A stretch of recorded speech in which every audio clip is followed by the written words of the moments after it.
இருக்கிறது இங்கே வரணுமான்னு கேட்கும். ஆமான்னு கொடுத்துட்டோம்னா வந்துடும். இப்போ பார்த்தீங்கன்னா ஆனால் இங்கே பாருங்கள் ஒர்ஷிப் கிட்ட தான் இருக்குது. இந்த இடத்துல அப்புறம் போகிற டோன் இருக்குது. இதை நான் கிளிக் பண்ணிட்டா இந்த இடத்துல சரியாக வாசிக்க முடியல, ஏன்னா இங்கே டேபிள் இடிக்குது.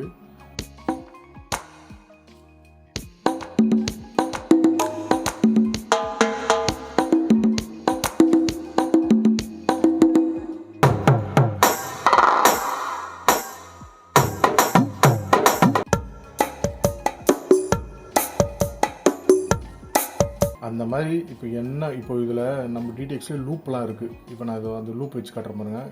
இந்த டோனை லூப் டோன் வச்சு செட் பண்ணிட்டேன். இப்போ பாருங்கள்.